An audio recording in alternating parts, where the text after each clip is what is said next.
a new year. Welcome to my last round of golf. Hi, I'm Alec Dietz, and I just stole this intro from my co-host. God. Oh, wow. wow. AJ, buddy, how are you, man? Oh, okay, so 2023 is already off to a rocky start, and I'm sitting here staring, I'm like, why don't we have cameras? Because that's a really dumb face. No, we don't have cameras right Hi, now. hello, and welcome back to my last round of golf. I am AJ Kummel, and I am here with my co-host, Alec Dietz. Hi, buddy. Hey, sir, how's it going? You know, it's going okay. It's going okay. We're starting off a new year, and with a new year comes my favorite time of the year. New golf club season. Oh, I'm so excited. I love new golf club season. Well, and you know, the tax money is coming right around the corner. If you're one of those people that doesn't try to, make it out to even as possible, if you let them play with your money and do that. It's fine. Whatever. I just want to check. That's all. Every once in a while, I get to, gift myself something. And by every nice. once in a while, you get a gift. Every spring. And it's right around the time that golf courses start opening up and start looking pretty again. And it start being nice outside. And, well... It's Georgia, so whatever. But we get to enjoy 1 week and then hell and then another week. So whatever. But that's okay. That's fine. For those 2 weeks in the early part of the year, it's glorious. But we'll get there eventually. For right now, though, all these new golf clubs came out, and you can actually go swing some of these right now that we're going to talk about. Because even if you're listening to this video at any time, you can go swing these. They're out, and they're out in any store. You can go demo them. Don't be afraid. Go ask people to swing them. They're not gonna tell you no. Okay. So. What are you excited for anything? Is there anything that you want this year? Like that you're like, I need blah. So I think probably I have to replace the iron set. Okay. So, and that's going to be probably a 6 iron through pitching wedge, A wedge, gap wedge, whatever I need there. 60 degree, I've got one. You bought me one of those a couple years ago. That's still a good club.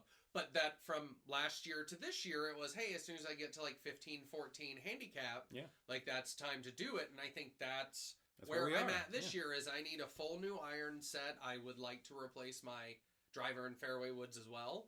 And I need to go get fitted. I need to do this because I've gone to where I feel like I'm shooting a respectable amount. You're hitting. I think it's very fair to say that now. When we first started doing this about a year ago, and even before that, when you and I just played golf recreationally. Our average score would probably be like me, 95, you 100, right? Yeah. And now we were bad. I mean, we're still bad, but no, we were worse, right? Like we were constantly 3 digits. Correct. Rarely constantly 2. That was a good day. It was a good day. We were happy if we got under 100, right? And then slowly we kind of morphed, as everyone does, with practice and just more repetitiveness too. Yeah. Now we shoot. If I'm going out there, my goal is 85. Right? Like 85 is my goal, right? It's if you look back at the average over the last 7 full course rounds I played over, the last 4 months of the year. Yeah, it was your grint. Yeah, my grint. If you look at that, it says that my average score is 87. So yeah, 85 is my goal, right? Yeah. Anything over 90, I'm not happy with. And I think you've reached that point almost too, right? Well, so I'm thinking now, that 87 to 90 is my, hey, that was a great day. Right. That, 85 is the whole everything landed and how did putting work. But that 87 to 90 is hey, I connected, made some mistakes, had some fun, whatever. And now I'm to the point of we had the worst day ever. And I looked at the score and I was still hey, it was still a 95. Oh yeah. I'm going out there and I'm pissed at myself shooting 91, and I'm are you kidding me? Battle for a 95. And now I'm shanking things in the fairway I'm going to take a risky shot to work it up. But that's where, so I've learned that going back to the clubs that I need. So I think I want to do driver. Okay. And then 3 and 7 wood. Okay. I don't know if I need the 5. I don't know if I need that much precision and that much in the top of the bag.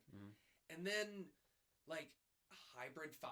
Okay. All right. Going to a hybrid. 6, 7, 8, 9, and then pitching A, pitching gap, we got pitching the lob, and then I've got the new putter that we did, and I actually did the fitting for, which that's what's also sold me about actually going and getting the fitting done, was as we were doing putting, the thing with this is what the face of the club is doing, and it's not what my brain saw the face of the club doing. Right.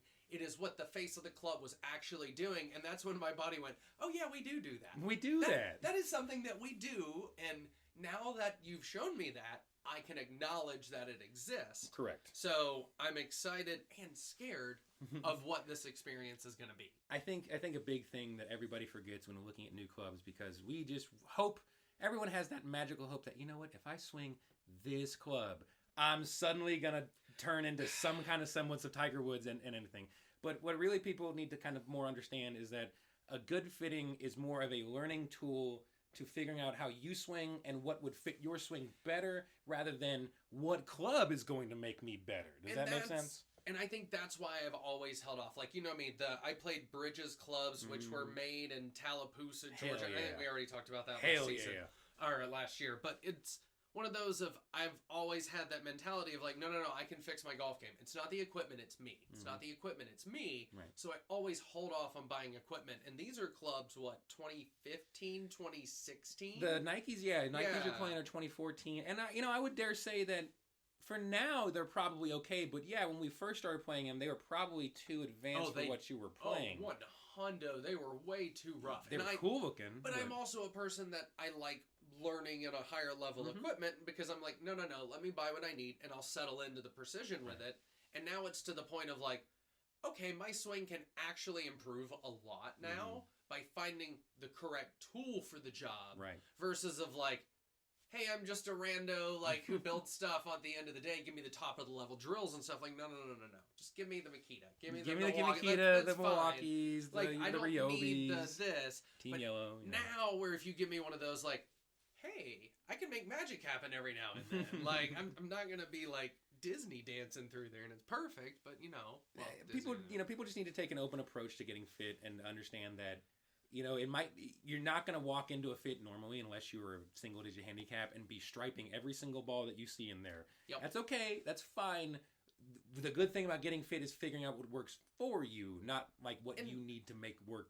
Not what you need to make work for you. Does that make sense? And I assume that if you're a person, it does. But it's translating in my head here. Sorry, ADHD moment of like, so if you're a person that messes up occasionally on the golf course, right, and that's fine, you need to do that in the fitting. If your fitting is perfect and you're not perfect the way you play your game, like that's giving them a little bit of false data there to work with. Too, it's crazy.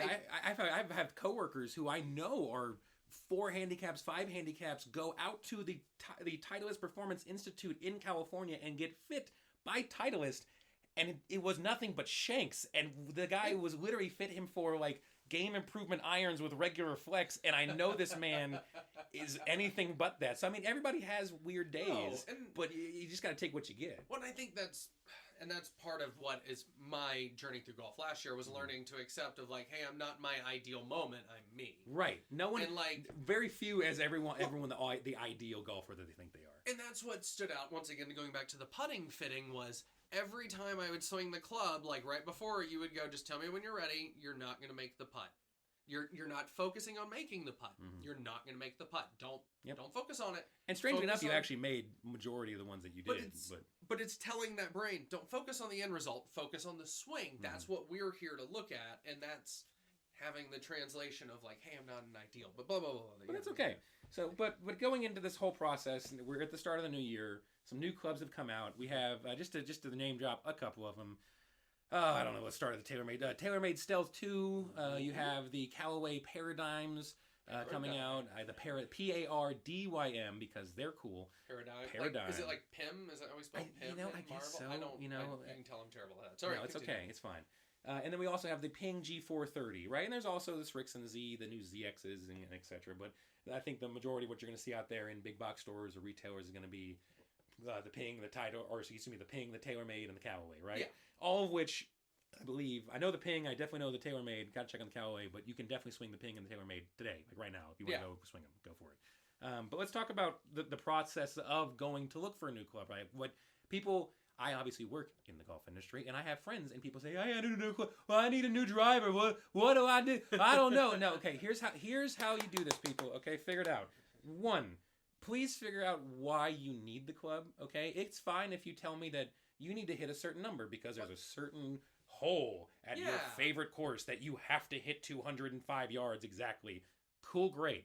I don't care. We're going to find one that makes that, right? Or you could have, for example, a hole in your bag. Like, you know what? I had a guy come to me today say, hey, look, I have a 5-wood that goes 230. I have a 4 hybrid that goes about 205. I need something for that 215. Yeah. We ended up with, hey, look, surprise, a 3 hybrid. It's knowing exactly the actual problem that Right. you were looking to solve with the thing you're about to purchase. Correct. Because you're purchasing a tool that is going to do something, Mhm. and it's knowing of that, of like, is this a... Well, and to me, that's also one of those of like, I could have that problem of just like, hey, I don't know how to hit this distance. Correct. But- And sometimes that happens. You know, I could tell you if you put me on a course right now and it hit exactly 180, like, oh crap, you know, like that's rough. But man, if I can tell you that normally when I play, I have a problem hitting 180 because my, I don't know, let's say 4 hybrid goes 190 and my 5 hybrid goes 160. Yeah, well, maybe I need a different 5 hybrid that's slightly stronger lofted, right? Gotcha. Or So something of that nature. Gotcha. Okay, so it's understanding like your bag. Right. Understanding your bag, understanding what you have. I'm a little slow. That's all right. It's a new year. We're figuring this all out, okay? But once you know what the problem is, what you're trying to fix, okay, what quote unquote fix, right? Or even if you just want something new, that's fine, whatever. Figure out how much money you can spend on said new to you thing, right? I say new to you because it doesn't always have to be new, right? Oh, my favorite is a used club because you can find them cheap and they're still good tools. You can paint them, people. You can take time and hot water and mild soap, and depending on what type of materials you have, other cleaning surfaces, and you can make these things look new. Oh, absolutely. You can, if there are no dents, if it's just surface level scratches, like I've taken the fingernail polish and gone in and redone in some of the burner clubs at the bottom.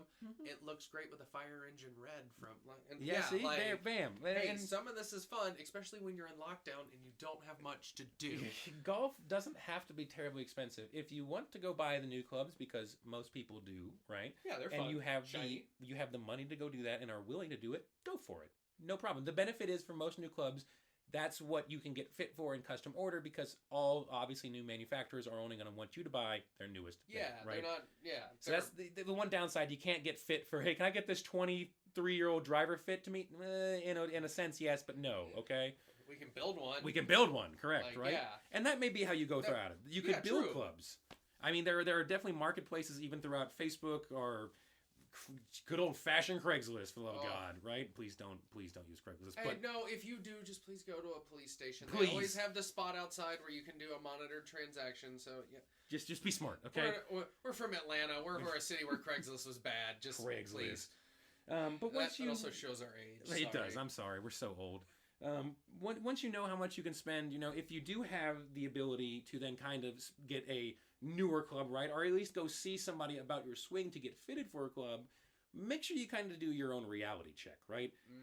If you're excuse me, guys, and girls, but if you are constantly shooting 130, you know what? You probably don't need to get a paid fitting. True, and you don't. You just don't. Maybe it's some of those, and I remember me and you had to do these of like we would go play with friends, and they were like, "Hey, so y'all are gonna keep scoring." It's like, "Hey, just so y'all know, we're doing a full every time I swing the club round." Mm-hmm. And there's no judgment. There's some like you don't have to take that score. Golf's about being fun, and if you want to have a fun score, fine. But if you're actually working to improve the game, every once in a while, you should just, every time I swing the club, I take a check mark. Yep. And that was where we were getting into some of those fun triple-digit scores that we would come across in our learning days of everybody else is like, oh, I shot a 92, a 93, and I'm like, oh, I shot a 109. They're like, why? I was like, it took me 4 chips to get up there. They're like, you counted those? I'm like, of course we counted those. We had, like, every once in a while you have to reality check. And then there's days it's like, hey, I shot an 82. I shot an 82. I picked up those putts and I totally didn't count it. That's why. But look, every once in a while you have to have fun rounds, okay? But do a reality check on yourself. Make sure that whatever your skill level is, get appropriate help for yourself, right? The only caveat to this, ladies and gentlemen, if you are extensively tall, extensively short, please, please, please go see an actual fitter. They will make your life so much easier. Will make your golf so much easier. We're talking over 6'4", 6'5", and under, for men, under 5'6", 5'5", and for ladies, under 5'3", all right? Yeah, like, as a 6'4" person, like, I can tell you, and my knees hyperextend, so I slouch a little bit, so I'm normally like 6'2", 6'3"-ish when I settle in, especially playing sports, so I hover that line of like, hey, the normal clubs work because they're the long length and it fits. But as a teen, my dad definitely took me and had clubs fitted of like, you're tall and awkward. Here you go. Let's get you some stuff. So it can benefit. Like, do not listen to your friends or whoever tells you, hey, you're tall, you should get your clubs extended like 2 inches. No. That's not how it always works. Sometimes yes, but more than likely, no. What we extended your clubs, what, half an inch? Maybe? It was a half or 3/4 at most. At most, 3/4 right? at most. I think half or less is actually Right. Well, and it's also because it depends on the way you stand too. Do you hold your chest way high? We have a curved back. It's not straight. So how does that stand? And it's awkward. And I'm an awkward, like, chubby fat guy. So I have all of that weight to swing around. So it works pretty well. But once you so hopefully now by this point you've kind of done your reality check. You figured out how much you want to buy. You figured out why you need to buy this damn thing, right? Now let's go actually buy it, right? Which is awesome. But make sure that you actually do need to buy it, please. Like, don't just buy golf clubs to buy golf clubs.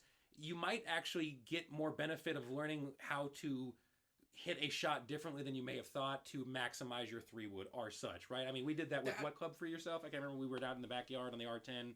I think we were hitting your 7-iron or your 8-iron or who knows what. Oh, no, it was the 7-iron. Yeah. Because it was one that we were trying to learn, like, a hook shot around, and it was like, hey, I can't do this. And then it was, nope, oh, all of a sudden I can do this, and I can make this club play and move. Because I was hitting a 5-iron trying to make it play, because I can play in the air with a 5-iron, because it's got the nice flatter face, and I can whip it around, because it's a little bit longer of a club. And then the 7-iron, I was like, no, here, we're just going to do this and work it. We're just going to do it. Or it was like, the trainer clubs, the ones that break in half whenever when you swing too far. Like, we had a buddy that was like, oh my gosh, I need this, that, and the other. I was like, no, just take this and swing it for a couple days. And it was, oh, my chips work all of a sudden. I'm like, it wasn't the club, it was an ID10T error. Yep. And that's fine. Those are a very common error. We just hit refresh, and here you go, new thing. And here we are. But if you've done all this, we do actually need a club. We can't fill the gap or whatever we got to do using the stuff we have.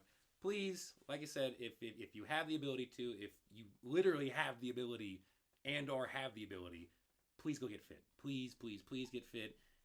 If you do not buy a golf club, get fit as a learning tool for yourself and learn how you swing, so then you can better yourself. It doesn't even have to be about buying a golf club.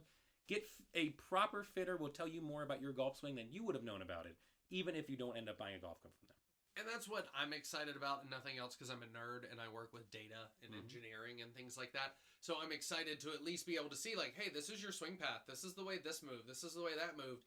And that actually helps my brain, like the kinesthesiology of how your body moves and how you understand it. Like, years of dance and all that theater training have helped me. Like, and if you tell me that's what the thing connected to my hand's doing, my brain can make that and go, oh.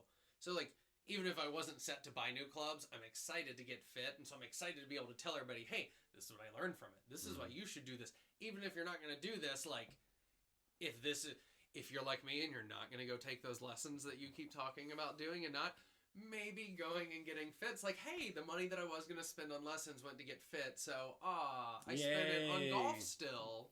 So it's one of those things. But that's enough of the golf stuff. That's enough of the serious things. All I see here on our little rundown is that you have this thing called what? Okay, so I found this, and I just wanted to talk about it real quick. So I found a book called How to Cheat at Golf. Oh, I love it. The copyright of this, and I know because I bought this for my father as a Christmas present in like a discount bookstore where it's 30 books for $1. Nice. And it's on the side of the road heading to Florida from Georgia. Like when... Well, you could do that. When Big Dog was a store. Big Dog. So this is a book that's just got like wisdoms of how to cheat at golf. All right, give me some. So first step is you have to accept that everyone cheats. Yes. And anyone who says they don't cheat is a liar. True. And a cheat. True. The more expensive a player's equipment is, the more he cheats. And cheating is not dirty or immoral. It's simply a part of the game. Okay. In non-competitive rounds, in fun rounds, would totally agree. It makes it a nice little thing, and they talk about some of the methods here. They talk about the slip drop. Ooh, I like this. SLIPDROP. Okay. And we all know what this is. This is when you carefully drop a ball and use your leg as the blocker, so the people can't see it. Oh, like classics. That's a nice Classics. one. The other one is the walking kick. This is where, especially if you have a downhill and the people are behind you and you're walking in the fairway and you're coming up to your ball, don't pretend as if you're walking up to your ball. shuffle your foot along the dirt and kick, or the grass, and kick that ball down that hill. And they're like, "Oh, I'm just coming up to my ball there. It's obviously down this hill here." Like, it's just one of these of, oh, I didn't realize that great. golf has not It's changed. got cute little characters here. So there's a whole bunch of diversions. Diversions? Oh my god. You can have a marching band come through and somebody's backswing.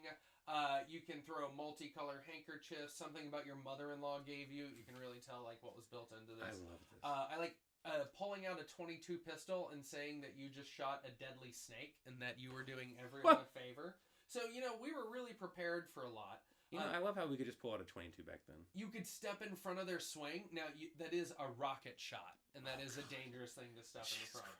So, but like, hold on, what was the other thing I wanted to show?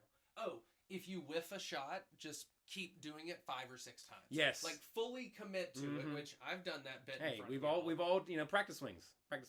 So, that was the slip drop. Oh, here's another one. It tells you always use the slip drop if you're underneath a tree. As soon as somebody's not looking, just go, oh, I found my ball over here. Dirty. And that way is the best spot. And then the final one, which I have never thought of this ever. Oh, this is so what I'm doing. So if you're in a sand trap and you have a high ridge, your partner is on the green, you are in the bottom of the sand trap.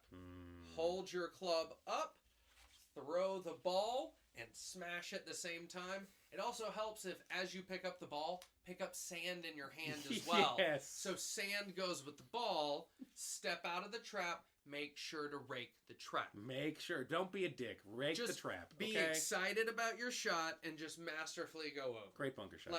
Great bunker shot. That's one of those I figured that was a good intro as I go through cleaning and starting 2023 here of like, just remember, everybody cheats at golf a little bit. That's just part of the game. It's okay. It's fine. It's fine. No one's going to judge you. As long as you don't do it in a competitive round, I won't judge you. Yeah, like, it's all fun and games until, you know, money's involved. Exactly, then I'll kill you. But on that note, that's all I got, my friends. So, congratulations. You made it with us through a new year, and we're going to have some fun episodes this year, huh? Oh, I'm excited, but I guess until next time. Yep. Bye. Bye-bye.